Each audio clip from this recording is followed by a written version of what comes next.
یہ ذکر پہلے آ چکا ہے کہ لوط علیہ السلام سیدنا ابراہیم علیہ السلام کے بھتیجے تھے۔ سیدنا لوط علیہ السلام کے باپ کا نام ہاران تھا، جو تارخ یعنی آزر کے بیٹے تھے۔ اللہ تعالیٰ نے لوط علیہ السلام کا پورے قرآن میں 27 بار ذکر کیا ہے۔ یہ ذکر 14 سورتوں میں متفرق مقام پر آیا ہے۔ آپ کا والد آپ کے بچپن ہی میں فوت ہو گیا تھا، اس لیے آپ نے اپنے دادا آزر کے گھر اپنے چچا ابراہیم علیہ السلام کے ہاں پرورش پائی۔ یہی وجہ ہے کہ ابراہیم علیہ السلام کو ان سے بے حد محبت تھی۔ جس وقت پوری قوم سیدنا ابراہیم علیہ السلام کے خلاف اٹھ کھڑی ہوئی اور انہیں آگ میں ڈالا گیا، اس کٹھن وقت میں صرف لوط علیہ السلام ہی وہ شخصیت تھے جو آپ پر ایمان لا چکے تھے، جیسا کہ اللہ تعالیٰ نے فرمایا فآمن له لوط، ان پر لوط ایمان لے آئے۔ پھر جب ابراہیم علیہ السلام نے ہجرت کی تو لوط علیہ السلام نے بھی ان کے ساتھ ہجرت کی۔ اللہ تعالیٰ فرماتے ہیں وقال انی مہاجر الی ربی انہ هو العزیز الحکیم، اور کہنے لگے کہ میں اپنے رب کی طرف ہجرت کرنے والا ہوں، وہ بڑا ہی غالب اور حکیم ہے۔ اس سے پہلے ہم ذکر کر آئے ہیں کہ جب ابراہیم علیہ السلام مصر سے فلسطین واپس چلے گئے تو آپ نے اپنے بھتیجے لوط کو سدوم بستی کی طرف بھیج دیا۔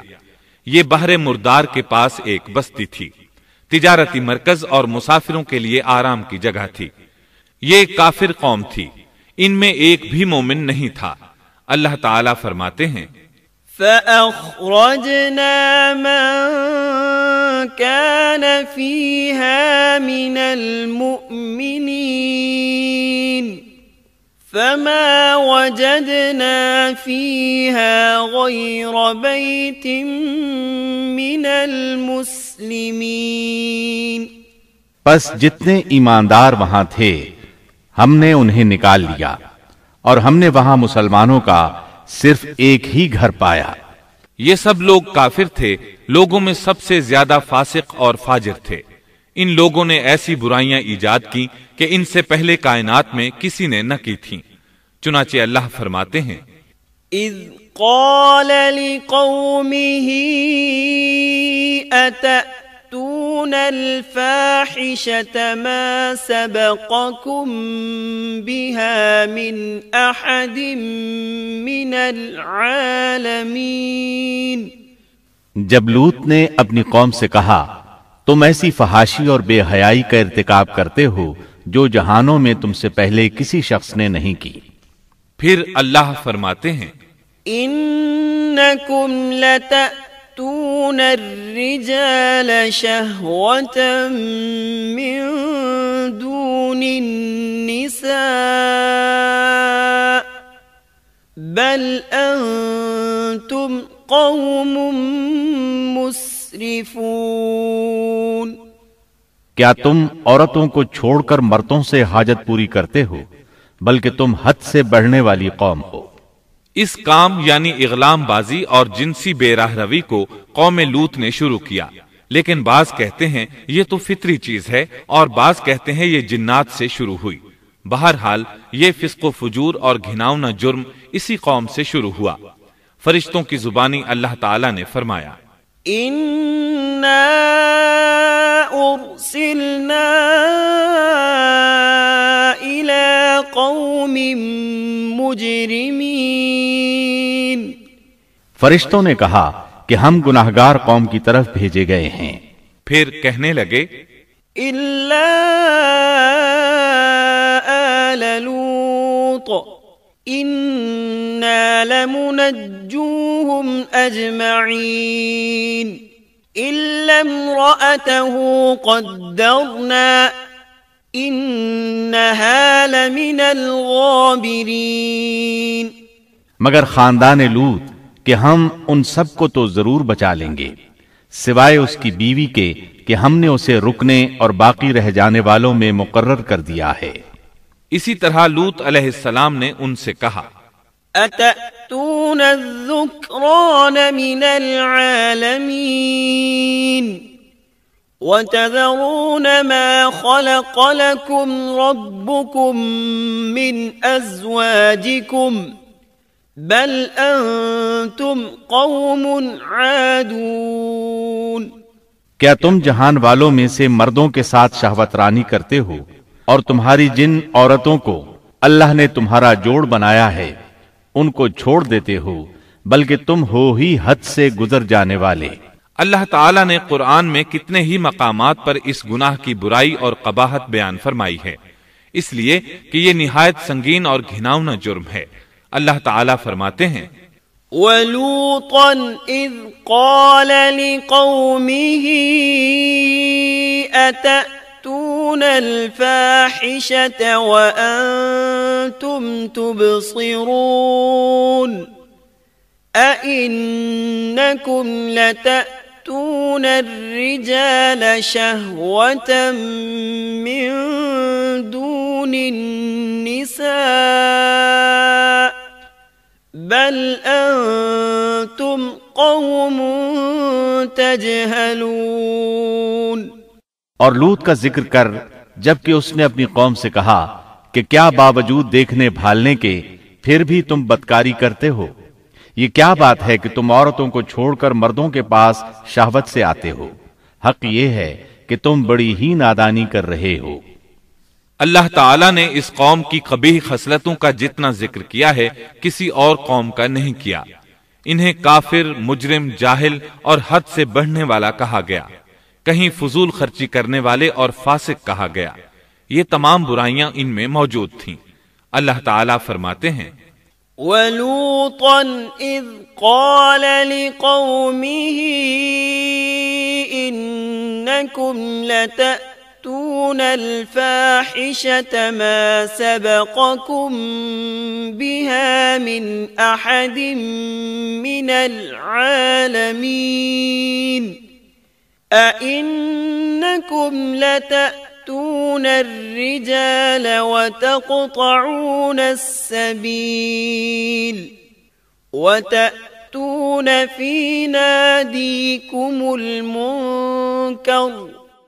اور لوط کو یاد کرو جب انہوں نے اپنی قوم سے کہا تم ایسی فحاشی کرتے ہو کہ تم سے پہلے کسی جہاں والے نے نہیں کی۔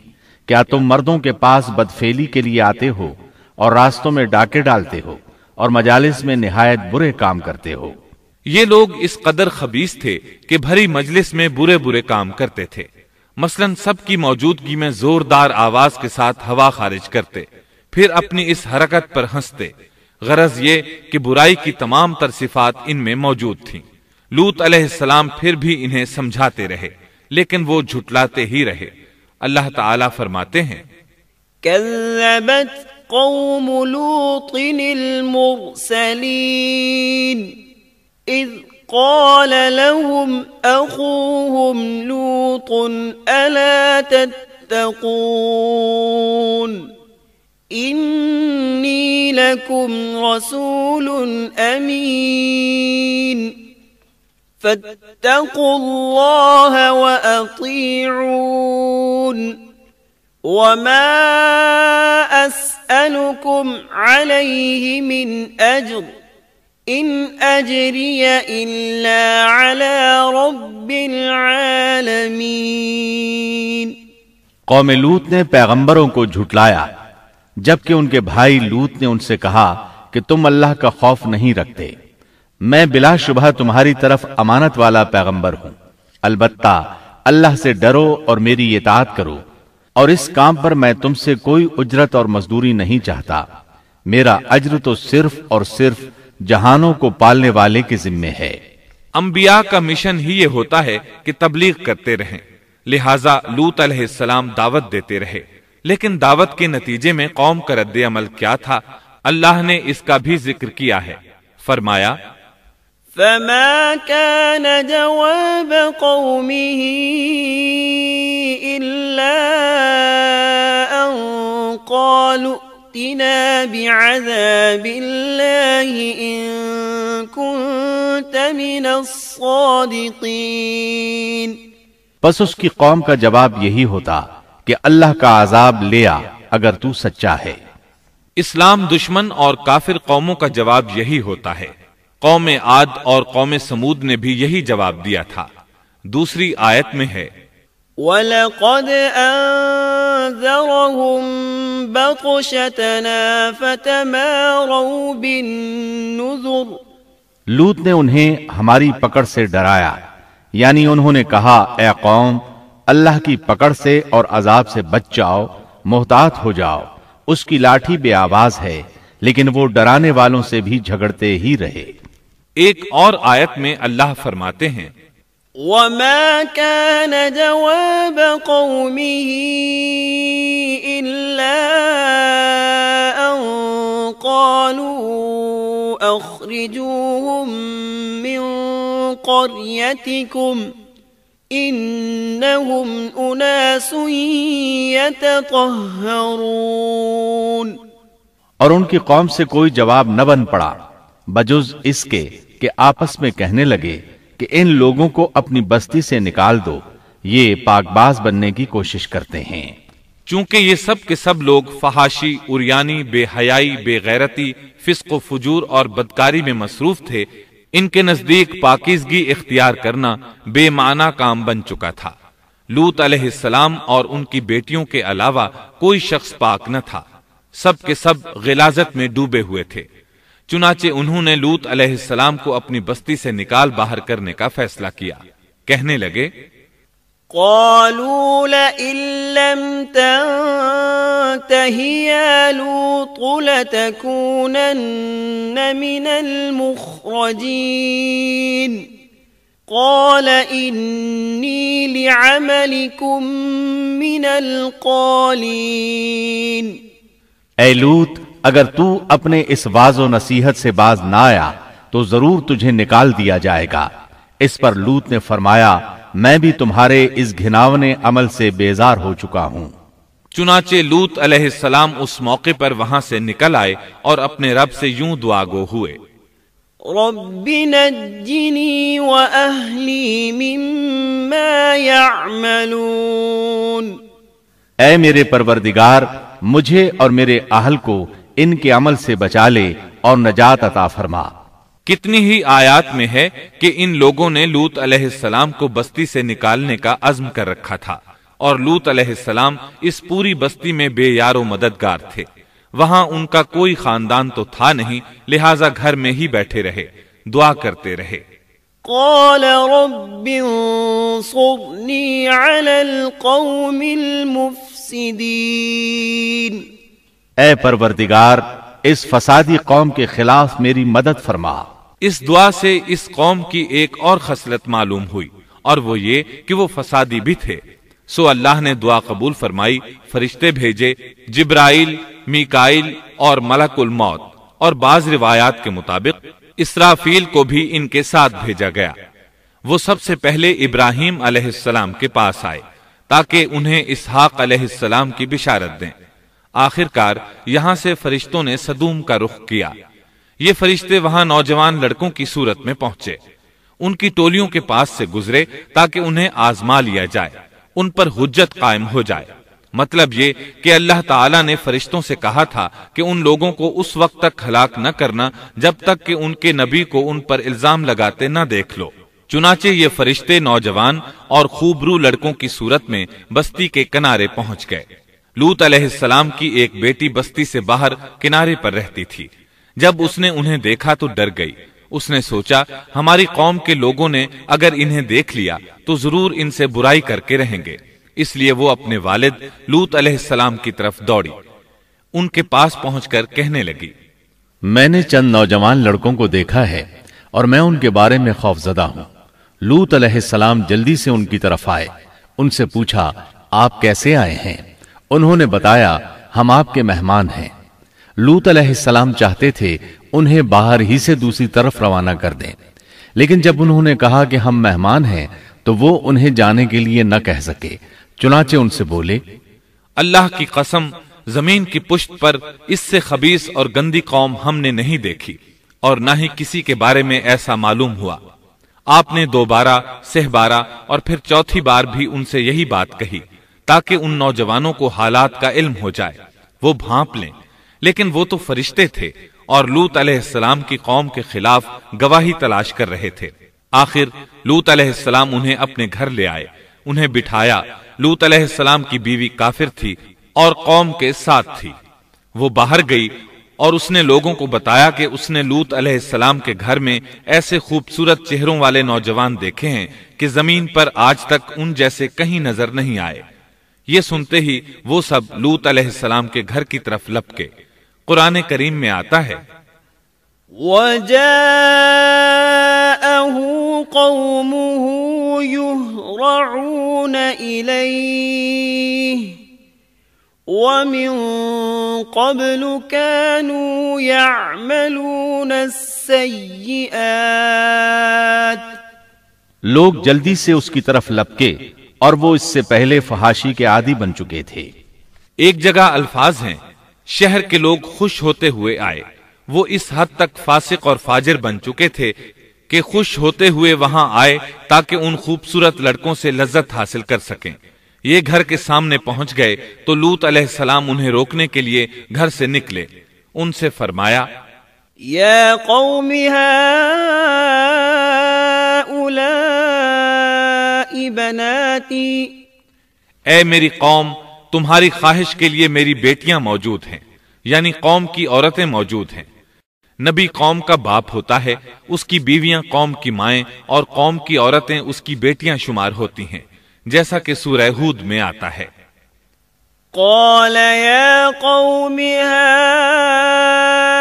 هؤلاء بناتی هن اطہر لکم فاتقوا اللہ ولا تخزون فی ضیفی أَلَيْسَ مِنكُمْ رَجُلٌ رَشِيدٌ کہنے لگے اے میری قوم، میری یہ بیٹیاں تمہارے لیے پاکیزگی کا باعث ہیں، لہٰذا اللہ سے ڈرو اور مجھے میرے مہمانوں کے بارے میں رسوا نہ کرو۔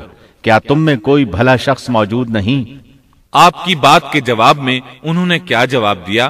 قرآن مجید میں آتا ہے قالوا لقد علمت ما لنا في بناتك من حق وإنك لتعلم ما نريد قال لو أن لي بكم قوة أو آوي إلى ركن شديد کہنے لگے لوط، تو جانتا ہے تیری بیٹیوں یعنی قوم کی عورتوں سے ہمیں کوئی سروکار نہیں، ہم جو چاہتے ہیں تمہیں خوب معلوم ہے۔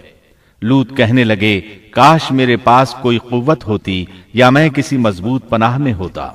لوط علیہ السلام کے پاس کچھ بھی تو نہیں تھا، صرف ان کی اپنی بیٹیاں ان پر ایمان لائی تھیں، یہاں تک کہ ان کی بیوی بھی کافر تھی۔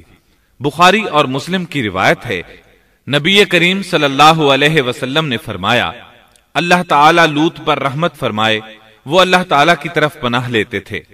مفسرین کا کہنا ہے کہ لوط علیہ السلام کے بعد اللہ نے جو نبی بھیجا وہ کسی اونچے خاندان اور قبیلے کا چشم و چراغ ہوتا تھا جو اس کی حفاظت کرنے کے قابل ہوتا تھا۔ لوط علیہ السلام کے ساتھ کوئی مددگار نہیں تھا۔ ایک دوسرے مقام پر اللہ تعالیٰ فرماتے ہیں وَجَاءَ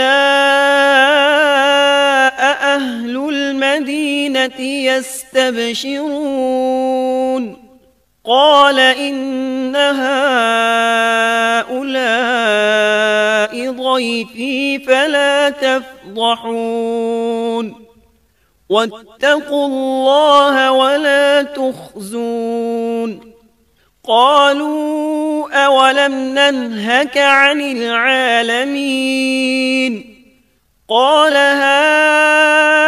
هؤلاء بناتي إن كنتم فاعلين لعمرك إنهم لفي سكرتهم يعمهون اور شہر کے لوگ خوش ہوتے ہوئے آئے۔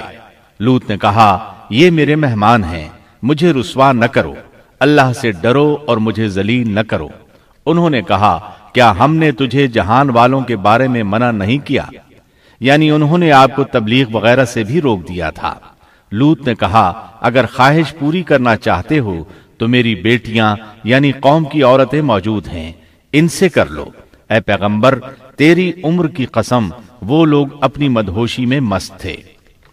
اللہ تعالیٰ نے کسی انسان کی عمر کی قسم نہیں کھائی سوائے نبی کریم صلی اللہ علیہ وسلم کے، اور یہ اعزاز آپ کے شرف، عزت اور تکریم پر دلیل ہے۔ اب ان لوگوں نے گھر میں داخل ہونے کی تیاری کر لی۔ ادھر لوط علیہ السلام نے اپنے تینوں مہمانوں کی طرف دیکھا۔ آپ ان کے لیے فکر مند تھے، لیکن وہ یہ دیکھ کر حیران ہوئے بغیر نہ رہے کہ وہ تینوں بالکل بے فکر بیٹھے تھے۔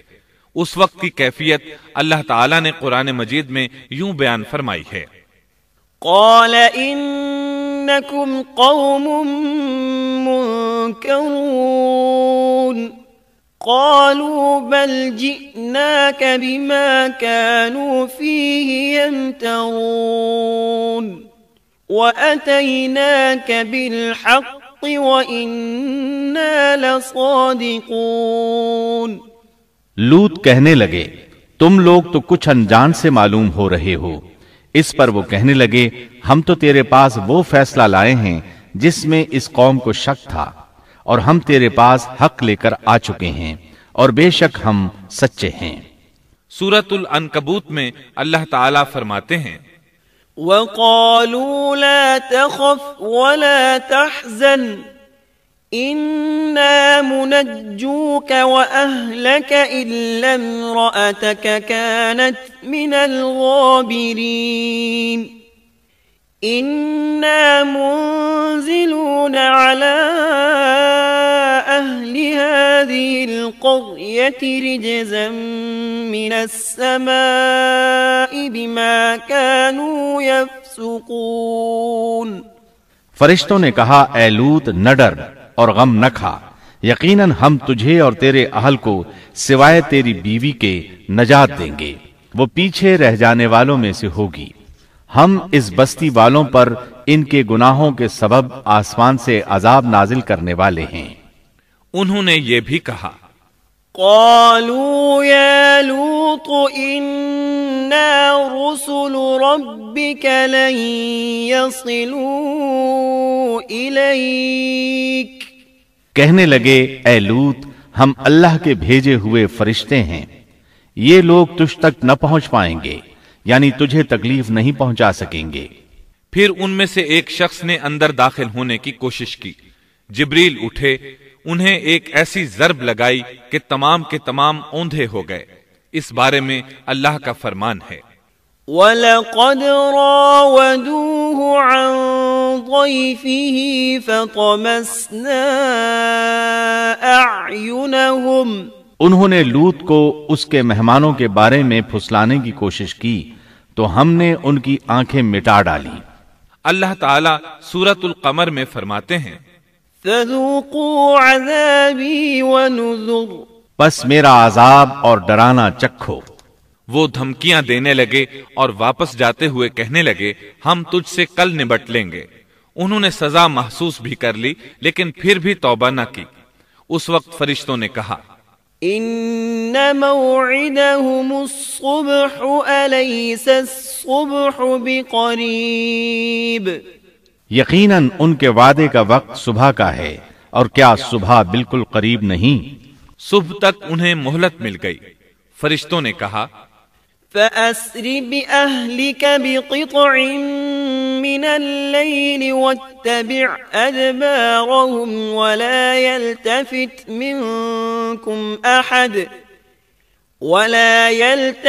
مِنكُمْ أَحَدٌ وَامْضُوا حَيْثُ تُؤْمَرُونَ وَقَضَيْنَا إِلَيْهِ ذَلِكَ الْأَمْرَ أَنَّ دَابِرَ هَٰؤُلَاءِ مَقْطُوعٌ مُصْبِحِينَ۔ اے لوط اپنے اہل کو رات کے حصے میں لے کر نکل جا اور ان کے پیچھے پیچھے تو چل، اور تم میں سے کوئی پیچھے مڑ کر نہ دیکھے، اور جہاں تمہیں حکم ہو چلے جاؤ، اور ہم نے اسے وہ فیصلہ سنا دیا کہ صبح ہوتے ہی اس قوم کی جڑ کاٹ دی جائے گی۔ اسی طرح اللہ تعالی سورۃ الشعراء آیت 170 اور 171 میں فرماتے ہیں، فنجيناه وأهله أجمعين إلا عجوزا في الغابرين۔ ہم نے اسے اور اس کے تمام اہل کو نجات دی سوائے اس کی بیوی کے جو پیچھے رہنے والوں میں سے تھی۔ سورۃ القمر میں اللہ تعالی فرماتے ہیں، إلا آل لوط نجيناهم بسحر نعمة من عندنا كذلك نجزي من شكر۔ تمام ہلاک ہو گئے سوائے لوط کی آل کے، انہیں ہم نے صبح سحری کے وقت یعنی رات کے آخری حصے میں نجات دی، یہ ہمارا احسان تھا، اور اسی طرح ہم شکر گزاروں کو بدلہ دیتے ہیں۔ چنانچہ لوط علیہ السلام نکل کھڑے ہوئے، ان کے ساتھ ان کی صرف 2 بیٹیاں تھیں، وہ بستی سے نکل گئے، پھر صبح ہوئی، روشنی پھیلنے لگی تو عذاب آ گیا۔ وَلَقَدْ صَبَّحَهُم بُكْرَةً عَذَابٌ مُسْتَقِرٌّ فَذُوقُوا عَذَابِي وَنُذُرِ۔ اور صبح سویرے ہی انہیں ٹھہرنے والے عذاب نے آ لیا، پس تم میرے عذاب اور ڈرانے کا مزہ چکھو۔ یہ عذاب کیسا تھا؟ جبریل علیہ السلام آئے، اپنا پر زمین کے نیچے داخل کیا، اس مکمل بستی کو اکھیڑا اور آسمان کی طرف اٹھا کر لے گئے۔ کہا جاتا ہے کہ فرشتوں نے اس بستی کے مرغوں کی اذان اور کتوں کے بھونکنے کی آوازیں سنی، اور لوگوں نے فرشتوں کی تسبیح سن لی۔ جبریل علیہ السلام نے ایک چیخ ماری، سب بجھی ہوئی آگ کی طرح ہو گئے، پھر مکمل بستی کو پکڑ کر الٹا دیا، ہر ایک کے لیے آسمان میں پتھر تیار تھا، بہرحال اس کو زمین پر دے مارا۔ اللہ تعالیٰ سورہ ہود میں فرماتے ہیں، فَلَمَّا جَاءَ أَمْرُنَا جَعَلْنَا عَالِيَهَا سَافِلَهَا وَأَمْطَرْنَا عَلَيْهَا حِجَارَةً مِّن سِجِّيلٍ مَّنضُودٍ مُّسَوَّمَةً عِندَ رَبِّكَ وَمَا هِيَ مِنَ الظَّالِمِينَ بِبَعِيدٍ۔ پس جب ہمارا حکم آیا تو ہم نے اس کا اوپر والا حصہ نیچے کیا اور ان پر کنکریلے پتھر برسائے جو تہ بتہ تھے، تیرے رب کی طرف سے نشاندار تھے، اور وہ ان ظالموں سے کچھ دور نہیں تھے۔ سورۃ الحجر میں اللہ فرماتے ہیں، فَأَخَذَتْهُمُ الصَّيْحَةُ مُشْرِقِينَ فَجَعَلْنَا عَالِيَهَا سَافِلَهَا وَأَمْطَرْنَا عَلَيْهِمْ حِجَارَةً مِّن سِجِّيلٍ۔ روشنی ہوتے ہی انہیں بڑے زور کی چیخ نے پکڑ لیا، پھر ہم نے اس کا بلند حصہ نیچے کیا اور ان پر کنکر والے پتھر برسائے۔ سورۃ الشعراء میں اللہ فرماتے ہیں، وَأَمْطَرْنَا عَلَيْهِمْ مَطَرًا فَسَاءَ مَطَرُ الْمُنذَرِينَ۔ إِنَّ فِي ذَلِكَ لَآيَةً وَمَا كَانَ أَكْثَرُهُم مُؤْمِنِينَ وَإِنَّ رَبَّكَ لَهُوَ الْعَزِيزُ الرَّحِيمُ۔ اور ہم نے ان پر ایک خاص قسم کا می برسایا، پس بہت ہی برا می تھا جو ڈرائے گئے ہوئے لوگوں پر برسا۔ یہ ماجرا بھی سراسر عبرت ہے، ان میں سے بھی اکثر مسلمان نہ تھے۔ بے شک تیرا پروردگار وہی ہے، غلبے والا، مہربانی والا۔ سورۃ النجم میں اللہ فرماتے ہیں، وَالْمُؤْتَفِكَةَ أَهْوَىٰ فَغَشَّاهَا مَا غَشَّىٰ فبأي آلاء ربك تتمارى هذا نذير من النذر الأولى۔ اور اس نے الٹائی ہوئی بستیاں گرا دی، پھر ان کو اس چیز سے ڈھانپا جس سے بھی ڈھانپا، مطلب یہ کہ ان پر پتھروں کی بارش برسائی۔ پس تم اپنے رب کی کون کون سی نعمتوں میں جھگڑو گے؟ یہ شخص بھی پہلے ڈرانے والوں کی طرح ایک ڈرانے والا ہے۔ اس طرح یہ بستی سدوم بحر مردار کے علاقے میں تہس نہس ہو گئی، اور اس کے آثار و نشانات قیامت تک کے لیے چھوڑ دیے گئے ہیں۔ ان نشانات کو اسی لیے باقی چھوڑا گیا ہے کہ سارا جہان ان کو دیکھ کر عبرت پکڑے، فحاشیوں سے باز آ جائے، خاص طور پر سب سے بڑی فحاشی جو قوم لوط کا عمل تھا اس سے باز آ جائیں۔ سیدنا لوط علیہ السلام کے اس قصے میں قرآن حکیم اور احادیث نبوی سے یہ بات ثابت ہوتی ہے کہ سیدنا لوط علیہ السلام جس قوم کی طرف مبعوث کیے گئے تھے وہ قوم اخلاق کے اعتبار سے بالکل ختم ہو چکی تھی، اور اب اس کی اصلاح ناممکن ہو چکی تھی۔ اس قوم نے اپنے جرم کو جرم بھی نہیں سمجھا تھا۔ عام مقامات پر اعلانیہ بے حیائی کرنا ان کا مشغلہ تھا۔ یہ ایسا عمل تھا جس کی ماضی میں کوئی نظیر نہیں ملتی۔ مردوں کا مردوں سے اختلاط اور عورتوں کا عورتوں سے، یہ ایسا فعل تھا جو جنگل کے وحشی جانور بھی نہیں کرتے۔ یہی وجہ تھی کہ یہ قوم اپنے میں سے کچھ نیک لوگوں کو بھی برداشت نہیں کرتی تھی۔ وہ انہیں نیکی اور شرافت کی دعوت دیتے تھے، اسی لیے وہ ان کے سخت مخالف ہو گئے تھے۔ قرآن کریم نے اس قوم کے 3 بڑے جرائم کا ذکر کیا ہے۔ یہ کہ تم مردوں سے بدفعلی کرتے ہو، مسافروں کو لوٹ لیتے ہو، عام مجلسوں میں اعلانیہ فحاشی کرتے ہو۔ ان 3 گناہوں میں سے سب سے پہلا گناہ بدترین گناہ تھا۔